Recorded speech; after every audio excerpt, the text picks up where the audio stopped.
Hello everyone. In the previous lecture, I have given the brief introduction about mathematical foundations and computer science. Now we are going to enter into our syllabus that is for upcoming our first year students.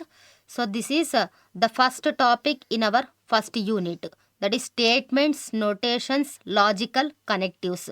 So this is the foundation for our discrete mathematics. So here in this lecture, what we are going to cover is introduction to discrete mathematics. What do you mean by mathematical logic? What do you mean by proposition statements? What are the different types of logical connectives? And based upon all these topics, we are going to solve some examples by considering these logical connectives that we are going to discuss in this session. So this is introduction to discrete mathematics. Before going for this discrete mathematics, first we need to know what do you mean by mathematics. So generally till interstage we are having in our school age and in our college age we are having the regular subjects, that is mathematics, science, social, Telugu, Hindi, English, like that. Okay. So what is the main role of that mathematics? So simply mathematics is nothing but we are going to solve some different types of problems according to our stage. So for that mathematics we are going to give some extension in our engineering category. So that is discrete mathematics. So what do you mean by this discrete mathematics is nothing but basically mathematics can be divided into two types. First one is discrete mathematics and second one is continuous mathematics. So what do you mean by this discrete mathematics and continuous mathematics? If I'm going to consider or if I'm going to check what are the various differences between these two types of mathematics is nothing but discrete mathematics involves distinct and countable values, and here just we can check continuous mathematics is nothing but real numbers. So how we are going to define the basic definition for discrete mathematics and continuous mathematics is nothing but discrete mathematics is nothing but here we are going to give whole numbers. Mainly we can focus on whole numbers, whereas in continuous mathematics we should focus on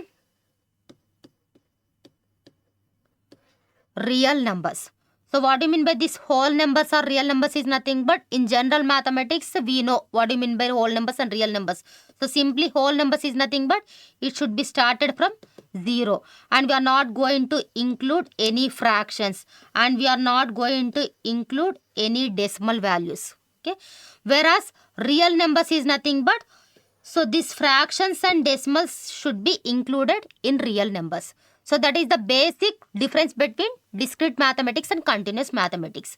Then how we are going to give the definition for this discrete mathematics and continuous mathematics is nothing but in both types of mathematics we are going to define different types of objects and different types of variables.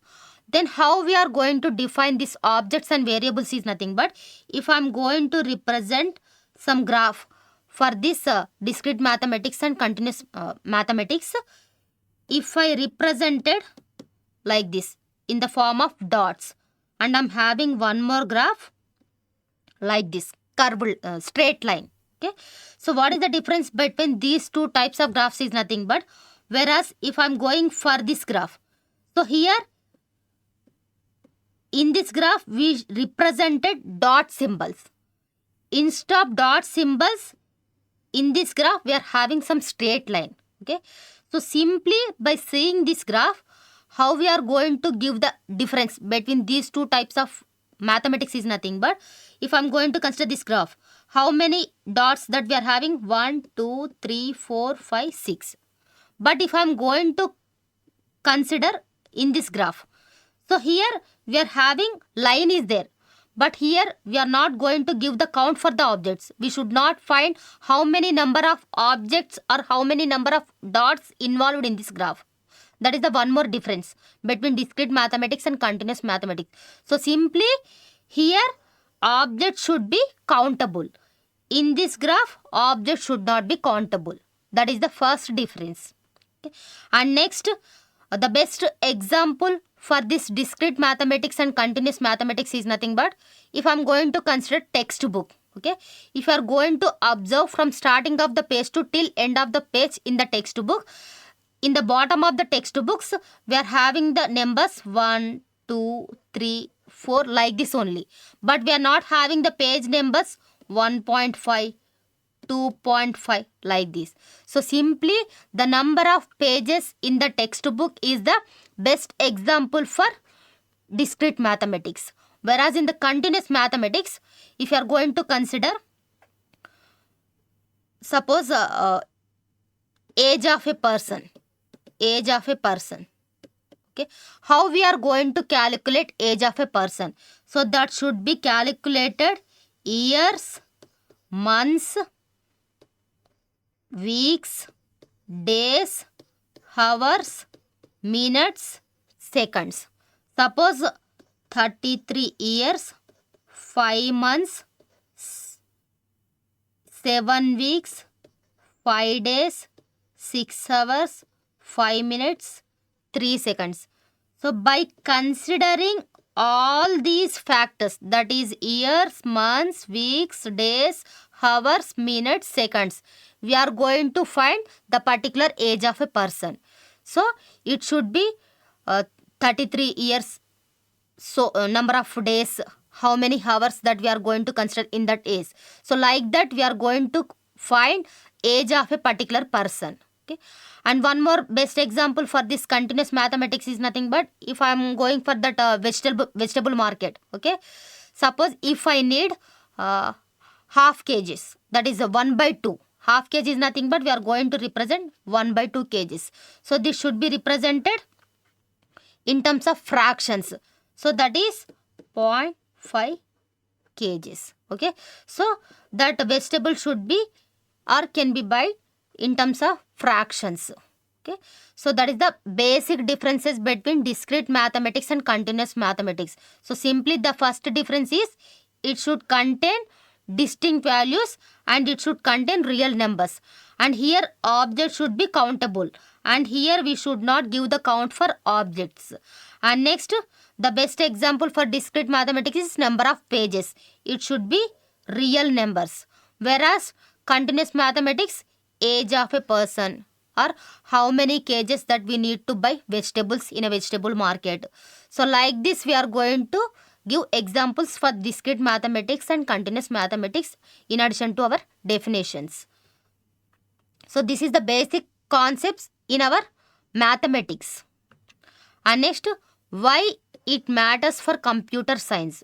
Why we are going to use this subject in our computer science. Okay, what is the necessity? Okay, the first necessity is programming and algorithms, and the second one is data structures and algorithms, cryptography and security, and next artificial intelligence and machine learning, and next computer architecture. So already we had seen all these objectives in our previous recording session, that is course objectives. Why we are studying this subject in the upcoming semesters, where we are going to use this subject. So that is data structures and algorithms, and next security, that is computer networks, and next computer architecture and computer organization, and next we are having the corresponding subject digital logic design, DLD subjects. In all these subjects we are going to use the basic concepts of mathematics. So that is the necessity of why we are studying this mathematical foundations and computer science in our engineering curriculum. And next, applications of discrete mathematics. So automatically what are the course objectives that we studied? Indirectly those will come under applications, that is computer networks, programming languages, finite automata machines, databases. So databases is nothing but already we had seen relations and functions, how we are going to apply relations between the tables and what are the different types of functions that we are going to use. In the finite state machines, how we are going to change automata from one state to another state and what is the input that we are going to provide for that state. And next, programming languages is nothing but C, Java, data structures and how we are going to apply that graph concepts. Computer networks, that is what are the different types of connectives and truth tables. So if you know all these information, automatically it will be easy in our computer networks. So that is the applications of discrete mathematics. And next, the first definition is what is mathematical logic. So here mathematical logic is nothing but here valid from invalid arguments. So at last we are going to find the output is whether the argument is valid or not. So here valid or not is nothing but true or false. Okay. Or simply one more definition is conclusion premises. So premises is nothing but input and conclusion is nothing but from that premises what we are going to get. Okay. So that is the basic fundamental definition of mathematical logic. So here what are the different types of logics in mathematics? So these are the different categories. The first one is propositional logic and second one is predicate logic and third one is fuzzy logic and fourth one is model logic. In our syllabus we are having these two, that is propositional logic and predicate logic, but for the introduction purpose we need to know what do you mean the remaining two types of mathematics. So what do you mean by propositional logic? So it deals with true or false statements and connectives. And predicate logic is nothing but for our second unit we are going to do the problems based on quantifiers. We are having some different types of symbols that we will discuss in depth in later. And next, fuzzy logic. So it allows partial truth values between 0 and 1. Between 0 and 1 is nothing but we need to consider some decimal values. So if I am going to represent decimal values for the possible statements, that will come under fuzzy logic. And next, model logic is nothing but simply we are going to give the output in terms of possibly and necessarily. Okay, we should not give directly 1 and 0. If I am going to represent in terms of 1 and 0, that will come under propositional logic. If I am going to represent the output in terms of these two symbols, so we are going to call this symbol as for all, whereas this second symbol is there exist. So by using these keywords, if I am going to find the output, that will come under predicate logic. And next, fuzzy logic is nothing but we are going to find the partial truth values between 0 and 1, that is real numbers. And next, model logic is nothing but at last we are going to find the output in terms of possibly and necessarily. So these are the different categorizations or different types of logics in mathematics. So in our syllabus we are having the first unit is completely we can discuss about propositional logic. So in that what are the different types of connectives that we are having, different types of propositional logic statements and how we are going to apply that connectives on problems, that we are going to see in our first unit. So this predicate logic is completely second unit. So once the first unit is completed, automatically we are going to enter into our second unit. So the first topic is predicate logic. The another name for this predicate logic is first order logic. Okay, so actually this will come in our second unit. So here I have given the little bit introduction. What do you mean by each and every logic? Because here this question is very important for 2 marks question. What are the different types of logics in mathematics? In that case we need to give the different categories and for each and every category one definition and we have to give example. So for that purpose here I have given the basic definition for each and every types of logics. So that is predicate logic. The another name for this predicate logic is first order logic. So here already what I said, these are the 2 different types of symbols. For all there exists. So by using these 2 keywords we are going to find the output.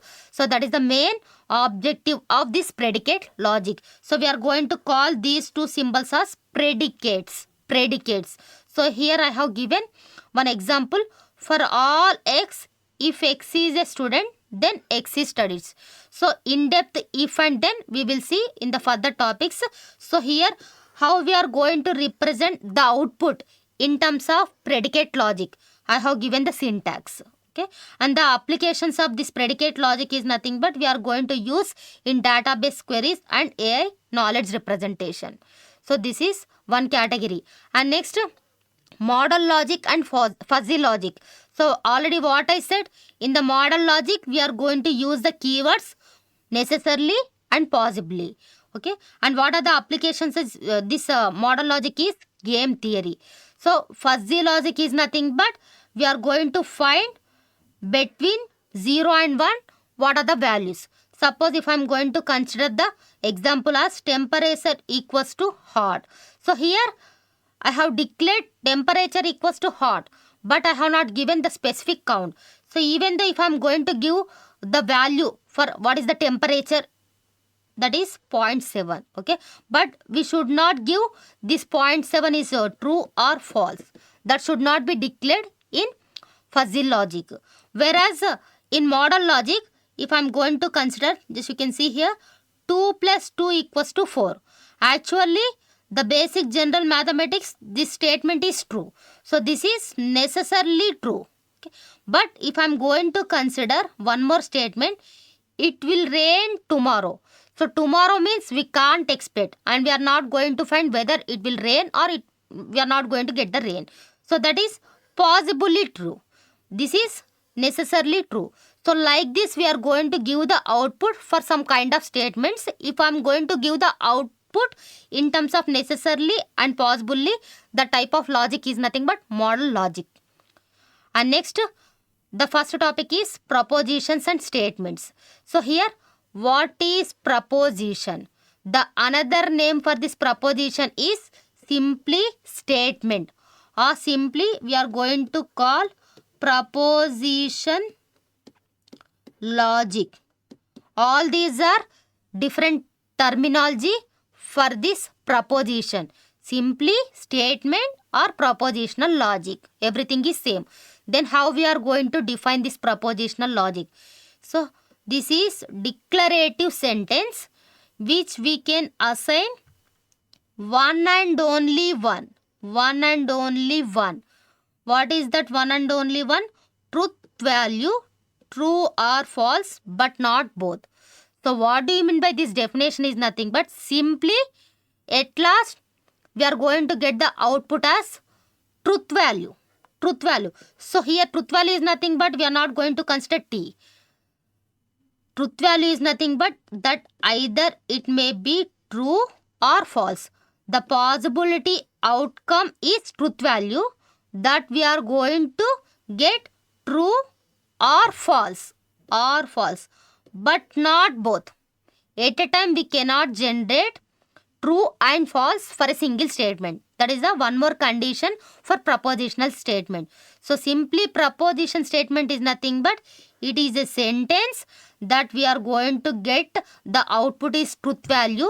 The truth value can be either true or false, but not both. At a time we cannot generate both outputs. So here in some textbooks or in our terminology, either we are going to use true is the indication for T, and for the false indication we are going to use F symbol. Or in some cases we are going to use, suppose if I am going for that DL, digital logic and design subjects, in that cases for the indication of true we are going to use 1. For the indication of false we are going to use 0. So both are possible cases for defining true and false. So here already what I told, the another name for this proposition is sentential logic or propositional logic. So already these 3 points are defined in the definition. Declarative sentence, we are going to get one outcome, that is true value, that should be either true or false. Sometimes we are going to represent 1 and 0. And where we are going to use this propositional statements is nothing but digital circuit design. So already what I said, DLD, digital logic design. And next control flow in programming. And next truth tables, logical decision making. Okay. So these are the different types of applications of propositional logic. Okay. So in our previous slides, so already we had seen the different, the previous 3 categories. In our first unit, we are having in-depth this propositional logic. So in that, what are the applications, definitions, and what are the major conditions for that propositional logic. And next, examples of propositions. Then how we are going to define, how we are going to give the examples of propositions. So here, if I am going to observe, 3 statements I have given. The first one is India is capital of New Delhi, followed by some set of statements.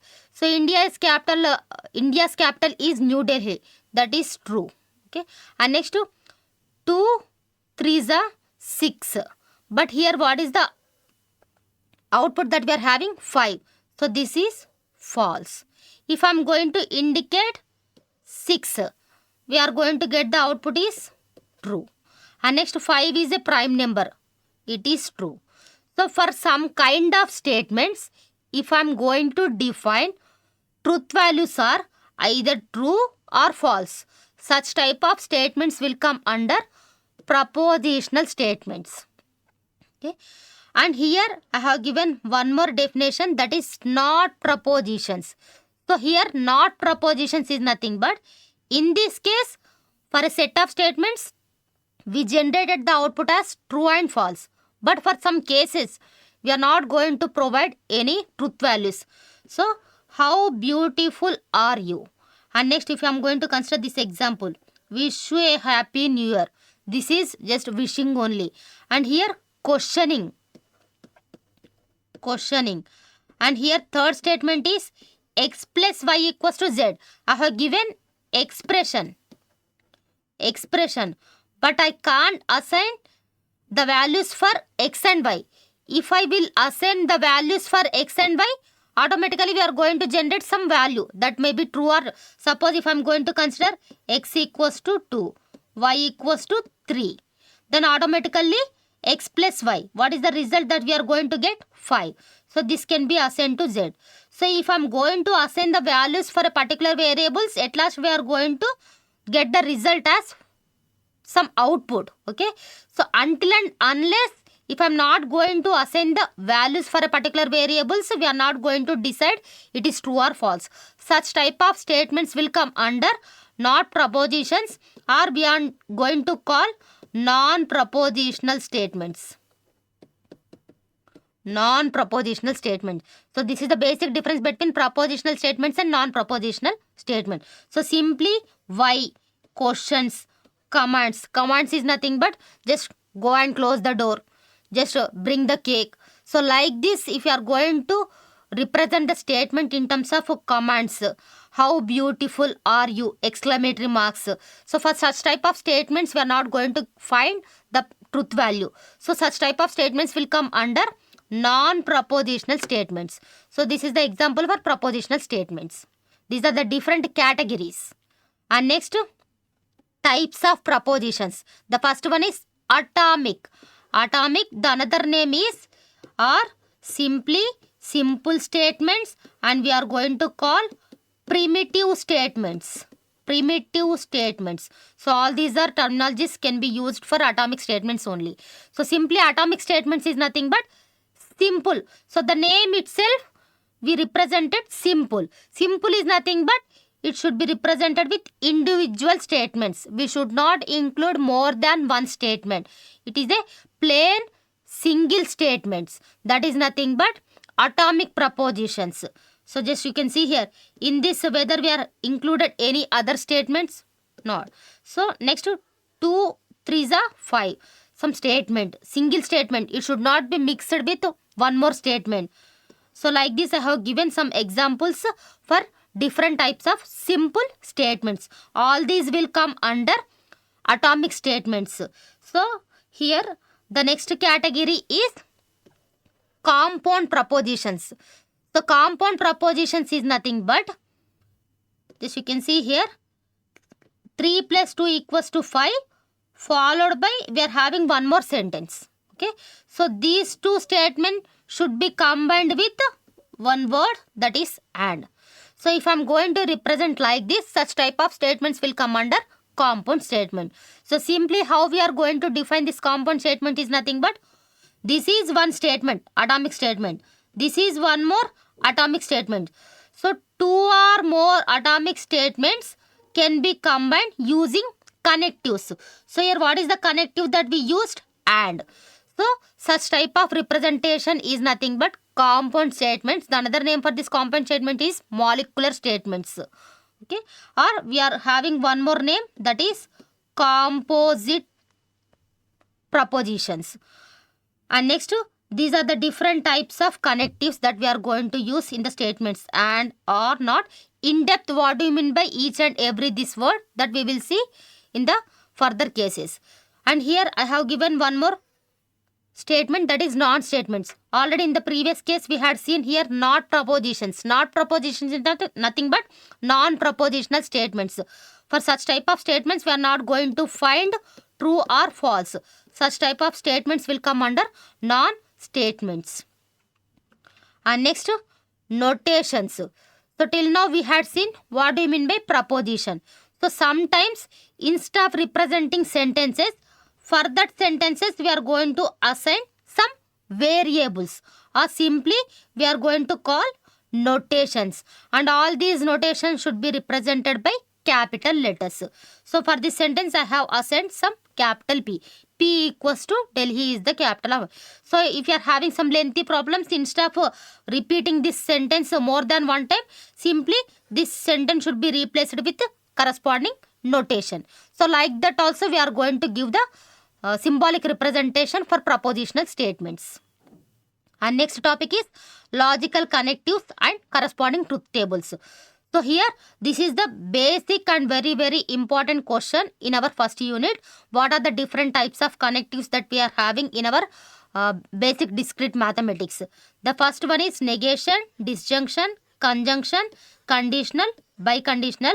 I have given in short what is the corresponding symbol and what is the corresponding word that we are going to use for each and every connective.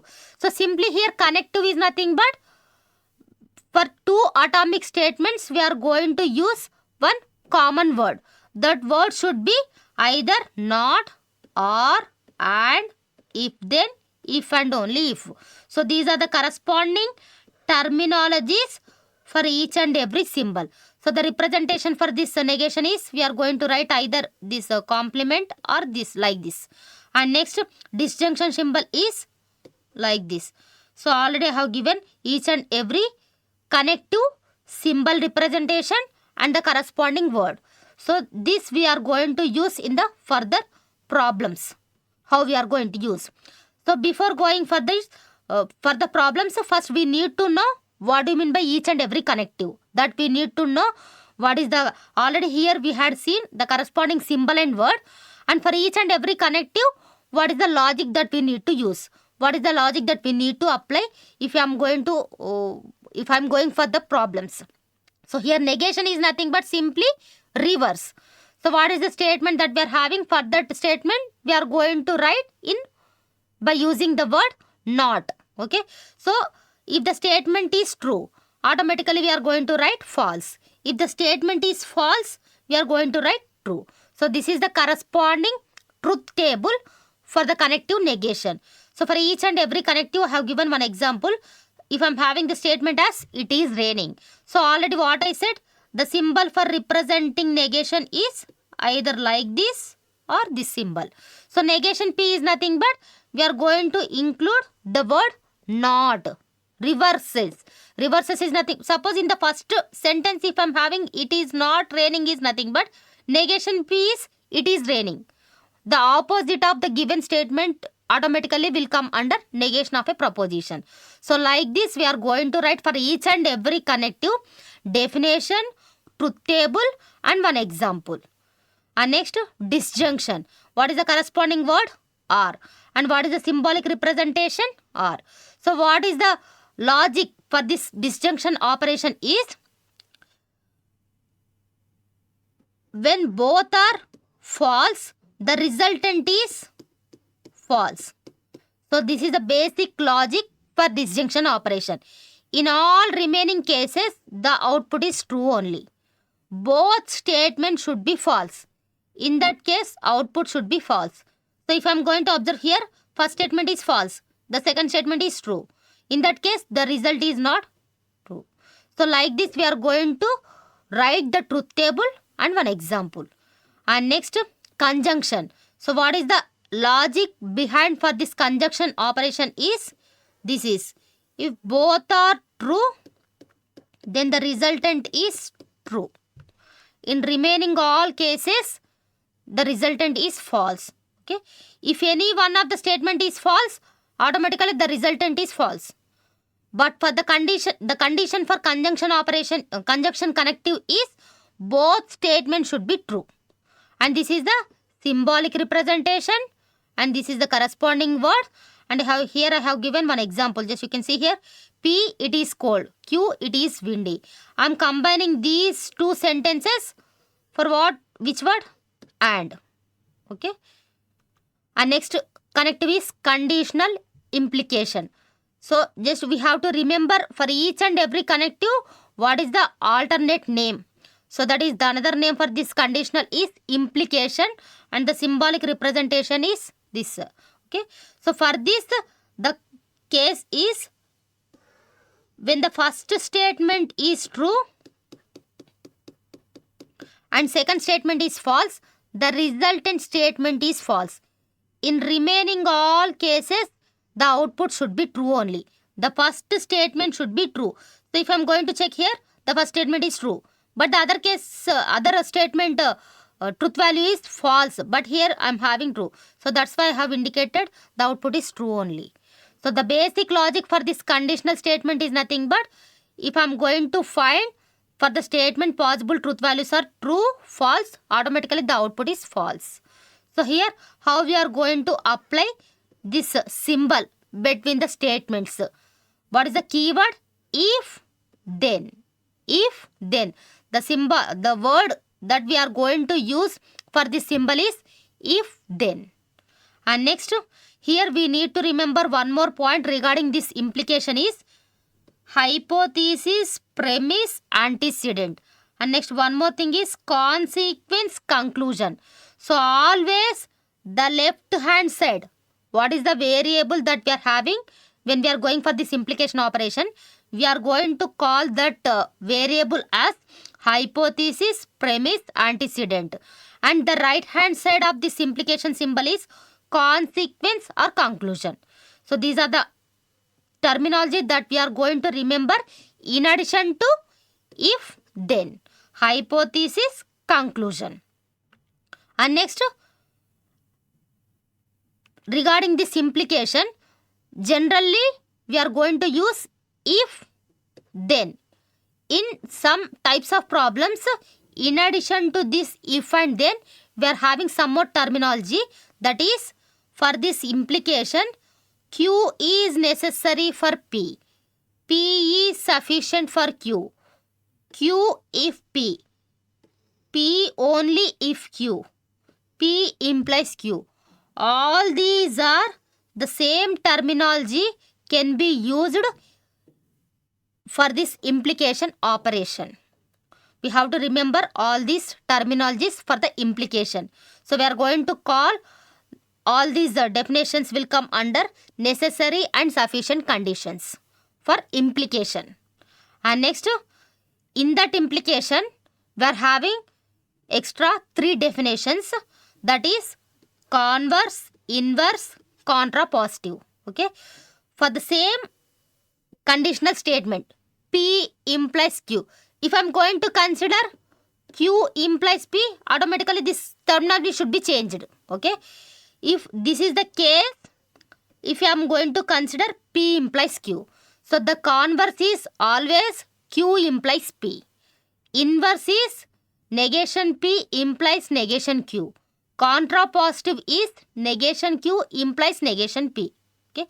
Suppose if I am going to consider the given statement as Q implies P, so automatically this conversation should be changed. Converse is nothing but on right hand side what we are having? P. We are going to write P implies Q according to this converse. Okay. And next, for this inverse, how we have represented, for the same representation we are going to apply negation. So here what are the symbols that we are having? We are going to apply negation. Negation Q implies negation P. Similarly, for the reverse of this inverse is contrapositive. So here we are going to write negation P implies Q. So these are the cases if I'm going to consider Q implies P, this is the case for P implies Q. You have to check left hand side of that implication and right hand side of the implication very clearly. According to that variables, this notation should be changed. And here I have given one example for each and every statement. That is, consider two statements. P is today is Sunday. Q is it is holiday. Converse. What do you mean by converse? Q implies P. Second statement we should write first, followed by the first statement. What is the second statement? It is holiday. What is the first statement? Today is Sunday. We have to combine these two statements with the help of what is the word that we are going to use? Implication. That is if then. So if it is holiday, then today is Sunday. So like that we are going to write symbolic representations according to the notations that we are going to check in depthly. What do you mean by first statement, second statement, and how we are going to apply these notations on propositional statements. And next, here I have given what do you mean by hypothesis and conclusion in terms of. So here inverse, converse, contrapositive. Already in the previous slide we had seen what are the notations for this each and every category under this implication symbol. So the meaning of this representation is negate both the hypothesis and conclusion. So already in this slide what I have given, left hand side is hypothesis, right hand side is conclusion. So according to that convention only, here we are writing the meaning of this representation. Negation P. So hypothesis, we have to negate the hypothesis. Q is nothing but conclusion on right hand side of the implication. So negate the conclusion. So like that here Q implies P. So simply just we are interchanging the given statement. Interchanging hypothesis and conclusion. Similarly for contrapositive, interchange hypothesis and conclusion of the inverse. So for that I have given one example. So if you are going to observe this example, we should understand very clearly. And next, the next connective is biconditional. So this is the last. So till now we had seen negation, conjunction, disjunction, conditional, and next statement is biconditional. And this is symbolic representation. And what is the word that we are going to use? EFF. We should not use single F, or sometimes we are going to use if and only if. This is also valid keyword in place of if. Okay. So the truth table for this biconditional is the two variables should be same truth values. That is either both are true or both are false. In that case, resultant is true. The simple logic for biconditional statement is nothing but both variables should contain same truth values. In that case, the resultant is true. In all remaining cases, the resultant is false. So here I have given one example, two statements. How we are going to write biconditional? So biconditional, one more logic for this biconditional statement is nothing but if one is automatically true, automatically the other should be true. And if other is true, automatically the first statement also should be. Either we are going to change in any direction. So that is the meaning of this biconditional. So if you are going to check this statement, you can take the flight, and one more statement, you can buy a ticket. So you can take the flight if and only if you can buy a ticket. Okay. So like this, we are going to write symbolic representation for the given proposed statements. I have given one more example. And here, if I am going to observe one more example, just you can see here, if case, even and square numbers, an integer n is even if is nothing but here if and only if n square is even. So here if I am going to consider n equals to 2, so automatically n square equals to 4. But I should not consider n equals to 3. Why? Already in the condition n should be even, but this 3 is odd number. So in this case the condition is not valid. So again if I am going to consider n equals to 4, so automatically n square is 16. So if n square is even, n is also even. So like this we are going to interchange the two statements. 1 followed by 2 or 2 followed by 1. So in that case, we are going to use biconditional statement. And next here we had seen what the different types of examples based upon the connectives. Okay, how we are going to find truth values. So here truth values is nothing but that may be either true or false. Okay, so we are going to get the problems in terms of statements, and we are having some more problems in terms of like this also. So for these two examples, we will see how we are going to find the truth values. So here the first example is in terms of statement. So what is the problem that I have given? It is not the case that houses are cold or haunted, and it is false that cottages are warm or houses are ugly. For what truth values is the statement true? That we need to find. So it is not the case is nothing but this is the phrase that we are going to use for negation only. Negation. So for the negation, already in the truth table I have given not. In addition to this not, this is the one more corresponding word. It is not the case that. It is not the case that. So if you are going to use that statement, starting of the statement, automatically it will come under negation. Okay. So first, for the given problem, if I am having some set of statements, how we are going to find the truth values, that we need to find. So for that, the first step is we are going to find identify atomic statements. So from that set of statements, from that bunch of statements, first you need to identify what are the individual. What do you mean by atomic statements? Already we discussed. Simple plain statements without any connectives. So if you are going to observe in this statement, or is there. Okay. And next we are having it is not the case. So without using all these symbols, you are going to find atomic statements. So what are the statements that we are having? The first statement is houses are cold. And next, these houses are haunted. And next, cottages are warm. And next, houses are ugly. So from this entire single statement, we found 4 statements. I have assigned some variable names. So already we had seen notations. Notations is nothing but symbolic representations for the propositional statement. These we can call propositional statement. This is statement, compound statement. Okay. And next, for this atomic statements, we assigned some notations, that is P, Q, R, S. Now we need to write as per your statement what is the symbolic representation. So what he has given, just you can see here, it is not the case. First you should not worry about what is the phrase that we are having. Houses are cold or haunted. So houses are cold, houses are haunted. These two statements should be combined with what is the connective that we used? R. So what is the symbolic representation for R? That is disjunction. So the first statement I had written PRQ. And next we are having one more statement, that is cottages are warm, houses are ugly.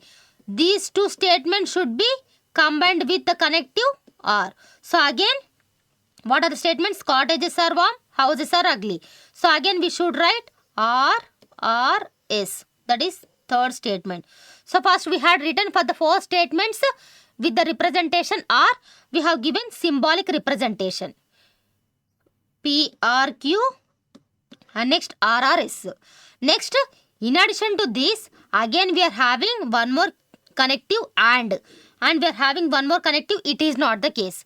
So if you are going to consider from this part, houses are cold or haunted, and it is false that cottages are warm or houses are ugly. So these two representation should be combined with what is the connective and. So for that purpose, we have to write how we are going to write the representation. Just you can see here, PRQ and RRS. Till this. For all this representation, just you can say it is not the cases houses are cold or haunted. It is false that cottages are warm or houses are ugly.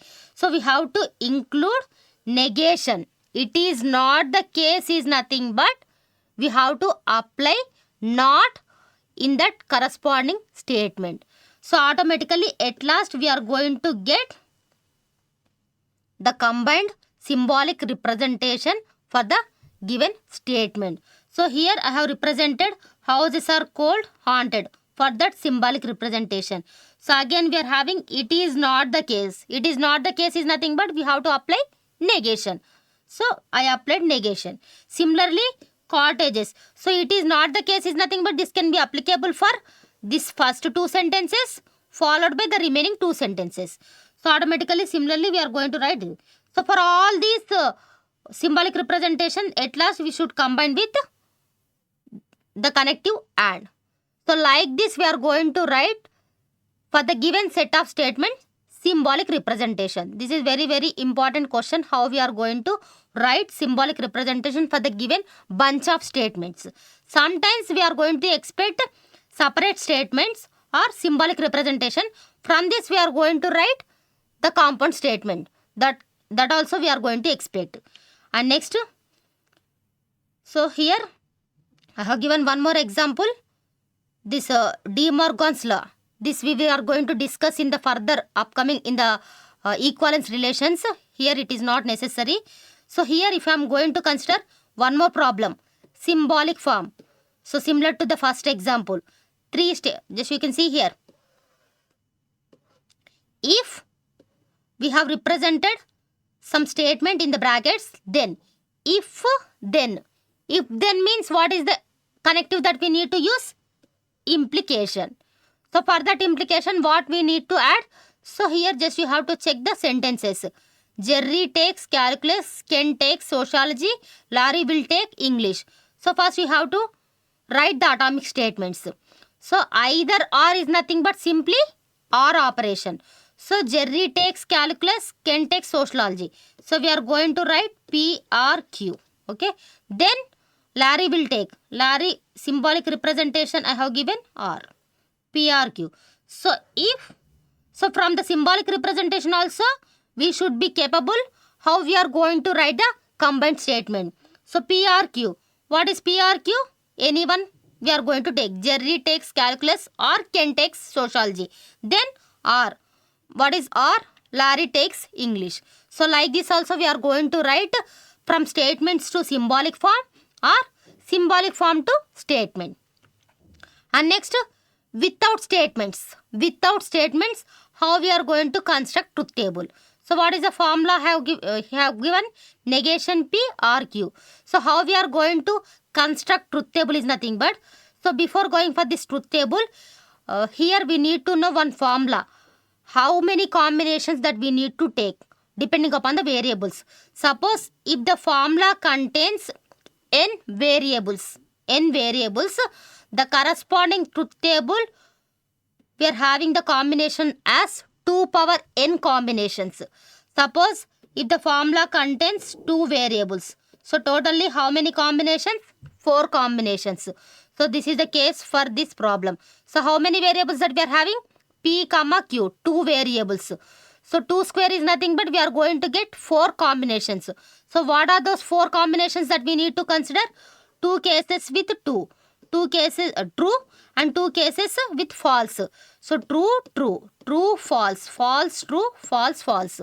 So this is the possible combination for 2 variables. That is true, true, true, false, false, true, false, false. So like this we are going to take the combination for 2 variable cases. Okay. So maximum we are going to expect 4 variables. Most probably we are going to expect for 2 variables only. So in the further coming problems, I will tell how we are going to take the combinations for 3 variables and for 4 variables. In this problem we are having only 2 variables. So for the 2 variables how we need to construct the truth table that we will see. So here the formula contains, instead of writing directly negation PRQ. So in that what are the connectives that we are having? For that connectives we need to apply the logic. At last we are going to find the overall output for the given formula. These are the steps. So here before going to find the final output for the given formula, first we need to find negation P. Okay. Negation P is nothing but simply we are going to apply not. Not is nothing but reverse the truth values. So next after that, for that negation P, we need to apply what is the operation? OR. So here negation P. What are the truth values for this T? For P, 2 values are true and 2 values are false. So automatically interchanged. True can be replaced with false. True can be replaced with false. False. That is the case for negation. And next we are going to apply what is the operation? What is the connective OR operation? So that OR is nothing but what is the logic for OR? For the conjunction, both are true, then the resultant is true. For the disjunction, that is OR, both are false, then the resultant is false. Okay. So for the disjunction, just you can see here, negation P, see the columns properly. We should not write negation P or Q as Q or negation P. How we are representing the formula, in that order only we have to check for the columns. That is the first thing. Okay. So first we should consider negation P followed by Q. For these two columns we need to apply disjunction. So what is the disjunction operation? Both are false cases, then the resultant is false. Remaining all cases true. So like this, we need to check the given formula in depth, variable wise, and what are the connectives that we applied, and in the final column we should include what is the given formula. So for that we need to find the corresponding truth values. So this is the corresponding truth table for the given formula. So like this we are going to find truth tables for each and every formula according to your given statement. So here what we discussed in this lecture, simply what are the different types of discrete mathematics, what do you mean by propositional or simple statements, compound statements, what are the different types of connectives, and next how we are going to find truth tables by using connectives logics. So all this can be discussed in this lecture. Thank you. In the next session we will see for the remaining topic.